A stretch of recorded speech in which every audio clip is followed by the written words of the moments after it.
Adzan subuh jam 4.50. Anda datang jam 4.50. Artinya Anda masih standar. Pas.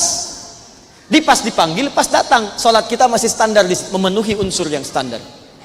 Persoalannya dipanggil jam 4.04.50. Anda baru datang jam 05.40 misal.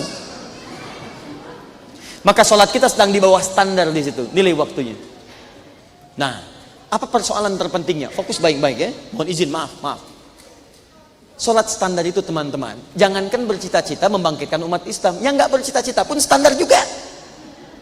Coba lihat, sholat 5 waktu. Jangankan Anda yang 50 tahun, anak 5 tahun belajar sholat 5 waktu juga. 7 tahun 5 waktu juga. Tanyakan pada anak 5 tahun, apakah punya cita-cita membangkitkan umat Islam? Gak kepikiran. Anak 5 tahun 5 waktu, Anda 50 tahun 5 waktu. Masya Allah, kalau sudah puluhan tahun masih 5 waktu juga, Anda butuh berapa tahun lagi? Sedangkan rumus dalam Al-Quran, semakin tinggi permintaan, semakin tinggi pula ibadah harus Anda tingkatkan. Saya kasih rahasia buat ibu ya. Ini antara kita saja, kita tidak bagi dengan yang lain. Lihat sini. Saya berikan rahasia besar. Kalau mungkin ada persamaan di fisika itu kan ada rumus gaya ya. F1 sama dengan F2. Gaya gerak sama dengan gaya dorong. Apa yang saya berikan kecil, maka yang keluar juga kecil. Saya pukul dengan kencang, maka balasannya juga kencang. Itu kan? F1 berbanding lurus dengan F2. Di ibadah juga begitu. Jika kekuatan yang Anda berikan, Anda tingkatkan, kemudian amalannya semakin tinggi, maka hasil yang Anda peroleh semakin maksimal. Ada teori dalam Al-Quran ketika Anda keluarkan nanti ayat-ayatnya, kalau Anda memiliki persoalan-persoalan yang kuat, masalah-masalah yang pelik, maka cara mengatasinya adalah tingkatkan ibadah Anda lebih daripada yang biasanya. Contoh, Quran surah ke-51 ayat 24 sampai 30, paling kanan sebelah bawah. Ibu kenal Nabi Ibrahim? Sini Abu Bakar sama Nabi Ibrahim, luar biasa. Baik. Lihat sini. Satu kali Nabi Ibrahim kedatangan tamu, Bu, malam-malam. Teman-teman, Pak, malam-malam, tengah malam. Kalau kita di Qatar mungkin jam 1, jam 2 lah. Pertanyaan saya, ibu kalau kedatangan tamu malam-malam, Assalamualaikum, Assalamualaikum, dibuka nggak pintu? Buka. Dijawab nggak salamnya? Tidak. Ibu boleh nggak buka pintu, tapi minimal jawab salam. Kalau jawab salam hukumnya wajib. Assalamualaikum, Waalaikumsalam, Assalamualaikum, Waalaikumsalam, dibuka? Enggak. Lihat sini baik-baik. Hal ataka hadits dhaifi Ibrahim al-mukramin. Pernahkah Anda dengar kisah tentang Nabi Ibrahim yang kedatangan tamu-tamu malam-malam dan dimuliakan? Idz dakhalu alaihi faqalu salama. Ketika dia ketuk pintu mengucapkan Assalamualaikum, kata Nabi Ibrahim, Waalaikumsalam. Fokus. Qaumum munkirun. Orang asing. Baik, fokus. Orang asing. Kalau Anda kedatangan tamu, jangankan malam lah, siang-siang misalnya, orangnya asing, nggak kita kenal. Pertanyaan pertama apa yang kita lakukan pada tamu itu? Pertanyaannya apa, Bu?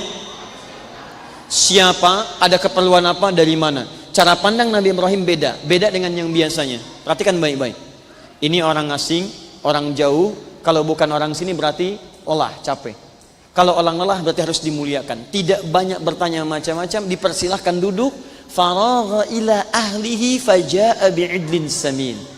Kembali pada istrinya, bertanya ada menu terbaik apa untuk tamu kita malam ini. Malam-malam kedatangan tamu, tengah malam, bukan 1-2 orang, cukup banyak, tidak ditanya, dipersilahkan istirahat.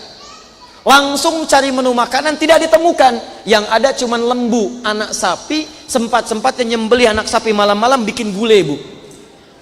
Bikin gulai. Perhatikan. Ini di bawah, ini luar biasa, nggak ada standarnya ini. Malam-malam datang tamu, masih sempat potong anak sapi, bikin gulai. Kita tukar situasinya. Bapak ibu kedatangan tamu malam-malam, dijawab salam, Waalaikumsalam, belum dibuka. Begitu diintip, misal jubah putih, rambut agak panjang, ya, dan bukan 2-3 orang, 5 orang, dibuka nggak?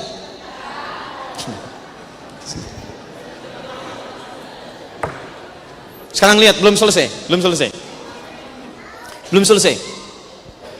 Faqarrabahu ilaihim, makanan siap jadi dihidangkan kepada mereka, tamunya. Qala ala ta'kulun, begitu dihidangkan, tamunya enggak nyentuh makanan. Dilihat begini, sudah duduk. Ibrahim duduk, tamu dihadirkan alaihissalam. Dilihat nggak dimakan, yang paling luar biasa diamati, tangan nggak nyentuh makanan, lihat ke kaki, kaki nggak napak ke lantai. Posisi tengah malam. Pertanyaan saya, kalau Bapak dalam situasi itu, apa yang terjadi dengan Anda? Ingat, kalau bisa berlari, itu bahasa Arabnya nanti masih ada peluang, ro'ibtu minhu. Seperti hadis Al-Bukhari nomor hadis yang keempat. Tapi kalau Anda sudah nggak bisa mengelak, bahasa Arabnya aujas. Aujas itu ketakutan yang sangat, tapi sudah nggak bisa menghindar.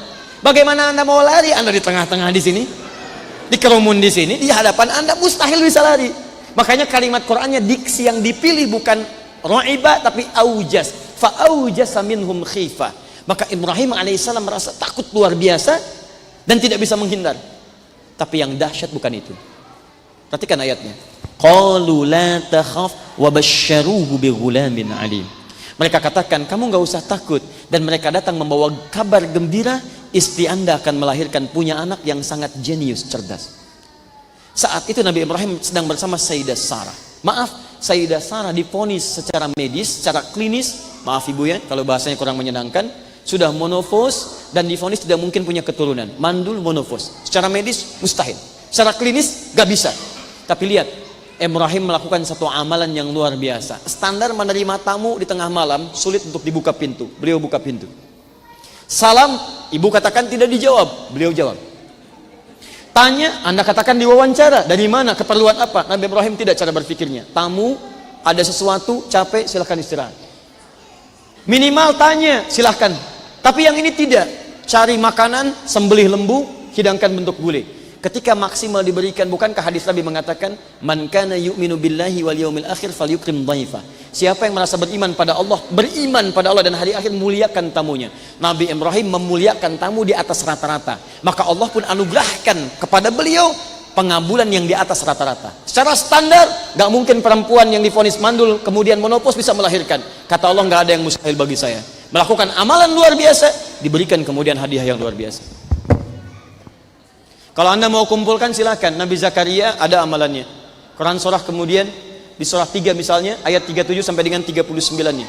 Kalau ingin lebih jauh lagi, buka Quran surah 21 ayat 83 sampai dengan ayat 92-nya. Di situ dikumpulkan kisah orang-orang dahsyat yang mustahil kelihatannya orang kita tapi dikabulkan oleh Allah karena amalan di atas rata-rata. Tapi yang hebat, di ujung ayatnya selalu ditutup dengan kalimat, kalau ada orang beriman melakukan perbuatan amalan yang sama, saya akan anugerahkan hasil yang sama seperti para nabi diberikan terdahulu. Ketika Allah menyebutkan Nabi Yunus, Allah tutup ujung ayatnya, wa kadzalika nunjil mu'minin. Demikian pula kalau ada orang beriman mengerjakan amalan itu, saya berikan keselamatan yang sama. Ketika Allah berkisah Nabi Ayub, sakit, penyakit tidak diterita oleh orang sebelumnya, tidak dirasakan oleh orang setelahnya. Kemudian ditutup dengan kalimat wa dzikra lil abidin. Ini mesti jadi pelajaran pengingat bagi hamba Allah yang menjadikan amalan yang sama. Kalau punya penyakit yang sama, bahkan bisa menjangkau level yang sama dengan Nabi Ayub, saya sembuhkan ia kalau mengamalkan amalan seperti Nabi Ayub.